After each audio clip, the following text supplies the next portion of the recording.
नमस्कार, श्री स्वामी समर्थ. मी सुमिता स्वागत करते तुमचं माझ्या नवीन ब्लॉगमध्ये. इथं ज्योतिबाचा अर्धा ब्लॉग राहिलेला होता, तो आज तुमच्यासोबत शेअर करते. थोडासा लेट होतो आहे, पण समजून घ्या. असो, एडिटिंगला वगैरे वेळ लागतो, बाकीची सगळी कामे असतात, त्यामुळं जास्त टाईम नाही देता येत एडिटिंगला, पण मी त्यातल्या त्यात ट्राय करते. आणि मी इथं तुम्हाला आमच्या सहसेवा ट्रस्टच्या किचनची छोटीशी टूर करून दाखवते. खरं तर तिथे खूप गर्दी वगैरे असते, भांडी वगैरे खूप मोठी मोठी असतात. तर चूल तेल फोडण्या वगैरे सगळेजण देत असतात, त्यामुळे आम्हाला जास्त अलाउड नसतं तिथं जायला. पण मी त्यातनंच थोडासा टाईम काढलेला होता आणि तिथं तुमच्याशी शेअर करायचं म्हणून तिथं गेलेलो होती. इथं रवा वगैरे भाजून झालेला होता. इथं असे रवे वगैरे भाजून ठेवलेले असतात आणि नंतर ते शिरा वगैरे करतात. आणि इकडं सगळे तेलाचे डबे, इथं माणसं छानपैकी अशी निवांत बसलेली होती. थोडीशी गर्दी कमी होती त्यावेळेस, त्यामुळे पण मी काउंटर सोडून इकडं इथं किचनची टूर घ्यायला आलेले होते. आणि हा व्हिडिओ मी नाही केलेला, तिथल्या एका मुलाला सांगितलेलं होतं मी की तुम्ही जाऊन एकदा टूर करून घेऊन या म्हणून.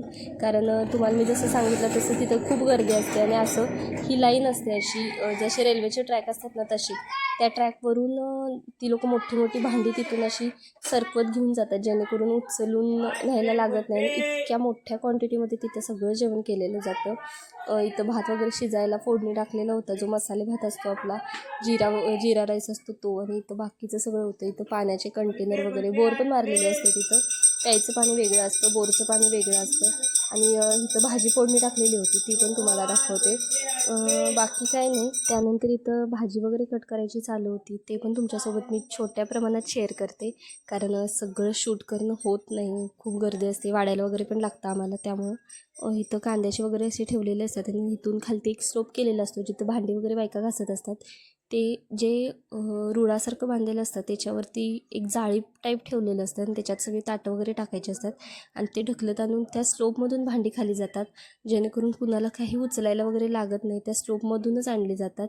आणि वरती फक्त ही ताटं धुवून ठेवलेली असतात, ती फक्त माणसं पासिंग करतात आणि ती परत त्या कंटेनरमध्ये टाकली जातात आणि ती परत त्या स्लोपवरून वरतीपर्यंत नेली जातात. असं काहीचं रोजचं 3 दिवसाचं डेलीचं आणि दरवर्षीचं रुटीन असतं. त्यानंतर इथं जेवण वगैरे सगळ्यांचं चालू होतं. त्यानंतर आम्ही थोडंसं जेवायला घेतलं आणि असं छान संपवला माझा आजचा दिवस. उद्या भेटूया नेक्स्ट व्लॉगमध्ये. तोपर्यंत व्हिडिओला लाईक करा, शेअर करा, कमेंट करा आणि ह्या चॅनलला सबस्क्राईब करा. Bye bye.